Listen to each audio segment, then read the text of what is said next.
Hello সুপ্রিয় দর্শক মণ্ডলী, আজকে একটি মজার খেলার চ্যালেঞ্জ নিয়ে আপনাদের সামনে এসেছি। তো সুপ্রিয় দর্শক মণ্ডলী, welcome to my channel Prince official. আজকের ভিডিওটিতে আপনাদেরকে আমাদের গ্রামে যে সরস্বতী পূজা অনুষ্ঠিত হলো সেটির উপলক্ষে একটি বিশেষ খেলার আয়োজন করা হয়েছে। সেটি হলো বালিশ খেলা। এই খেলাটির চ্যালেঞ্জ নিয়ে আজকে আপনাদের সামনে এসেছি। তো খেলাটির নিয়ম হলো যে এখানে যে কয়জন দেখছেন খেলছে, এখানে নিচে সবাই খেয়াল করে দেখুন, একটি সাউন্ড বক্স বাজতেছে।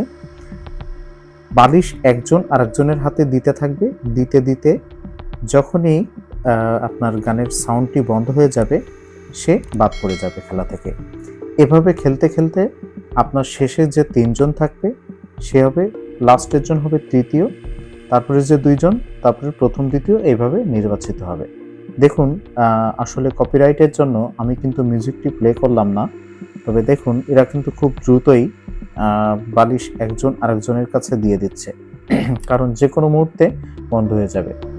যেই আপনার সাউন্ড বক্সটি বন্ধ হয়ে যাবে সেই তখন তার হাতে যে বলটি থাকবে সে বাদ পড়ে যাবে। দেখুন আরও একজন বাদ পড়ে গেল।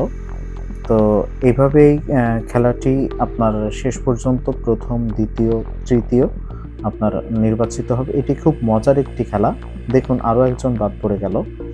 তো দেখেন, প্রতি বছরের ন্যায় আমাদের গ্রামে এবছর যে সরস্বতী পূজাটি অনুষ্ঠিত হলো, এটির এবারেরটা বেশ আনন্দদায়ক ছিল অন্যবারের তুলনায়। এই খেলাগুলো কিন্তু এর আগে কোনোবার অনুষ্ঠিত হয়নি।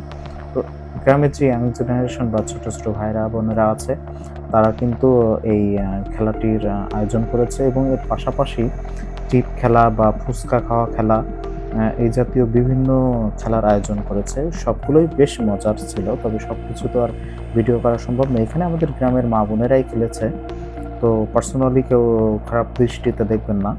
তো দেখুন আরও একজন বাদ পড়ে গেল। এখানে মোটামুটি দেখুন কয়জন আছে, 1 2 3 4 5 জন আছে। 5 জনের মধ্যে আপনার দেখা যাক কে প্রথম, দ্বিতীয়, তৃতীয় হয়। আপনারা এই খেলাটি কেউ খেলেছেন কিনা অবশ্যই কমেন্ট করে জানাবেন। তো আমরা কিন্তু খুব ছোটবেলায় খেলেছি, স্বাধীনতা উপলক্ষে বা 26শে মার্চ উপলক্ষে বা 16ই ডিসেম্বর বিজয় দিবস উপলক্ষে। দেখুন আরও একজন কিন্তু বাদ পড়ে গেল। এখন থাকলো 4 জন। এই 4 জনের ভিতরে খুব কম্পিটিশন হবে। এই 4 জনের ভিতরে প্রথম, দ্বিতীয়, তৃতীয় আপনার নির্বাচিত হবে। তো দেখা যাক কে হয়। নিচে গান বাজতেছে, আমি কপিরাইটের জন্য গানটি আসলে সাউন্ডলেস করে দিয়েছি। তো দেখা যাক, একটু একটু সময় নিয়েই এবার হচ্ছে মনে হয়। তো ভিডিওটি কেমন লাগছে অবশ্যই কমেন্ট করে জানাবেন, আর লাইক করতে ভুলবেন না এবং অবশ্যই সাবস্ক্রাইব করতে ভুলবেন না। দেখুন আরেকজন বাদ পড়ে গেল। এই 3 জন আর বাদ আছে। এই 3 জনের ভিতরে প্রথম, দ্বিতীয়, তৃতীয় নির্বাচিত হবে। 1 2 3 জনই আছে। মোটামুটি 10-12 জনের মতো খেলা শুরু করেছিল, তার ভিতরে কিন্তু আর 3 জন মাত্র বাদ আছে।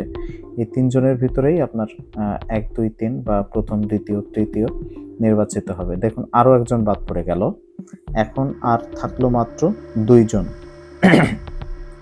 এই 2 জনের ভিতরে কিন্তু আপনার এখনো বাদ পড়েনি। তো 3 জনের ভিতরে প্রথম, দ্বিতীয়, তৃতীয়, দেখা যাক কে হয়। তো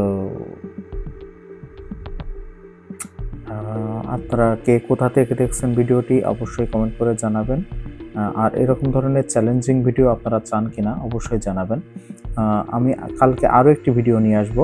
সেটি হচ্ছে আপনার মোমবাতি, অর্থাৎ একটি দেশলাইয়ের কাঠি জ্বালিয়ে কয়টি মোমবাতি জ্বালাইতে পারে। দেখুন আরও একজন বাদ পড়ে গেছে। এখন প্রথম আর দ্বিতীয় এই 2 জনের ভিতর থেকে নির্বাচিত হবে। এই প্রথম, দ্বিতীয় এই 2 জনের ভিতর থেকে আসলে দুজনেই কিন্তু অবশ্যই ভালো খেলোয়াড়, না হলে আসলে শেষ পর্যন্ত তারা টিকতে পারতো না। যদিও এটা লাকের অনেকটা ব্যাপার আছে। তো দেখা যাক শেষ পর্যন্ত কে প্রথম হয়। তো খেলাতে আসলে 3 জনেরই পুরস্কার থাকবে, প্রথম, দ্বিতীয়, তৃতীয়। তো প্রথম দ্বিতীয় দুইজন খেলছে, দেখা যাক। কেউ কিন্তু চাচ্ছে না যে আসলে কারো থেকে হেরে যেতে। তো দেখা যাক শেষ পর্যন্ত কে প্রথম হয় আর কে দ্বিতীয় হয়। তো খেলা প্রায় শেষের পর্যায়ে, যে কোনো মুহূর্তে গান বন্ধ হয়ে যেতে পারে, আর গান বন্ধ হয়ে যাওয়ার সাথে সাথে যার হাতে বালিশ থাকবে সে ফেল করবে। তো দেখা যাক। হ্যাঁ, যার হাতে বালিশ সে প্রথম হয়ে গেল। তো এই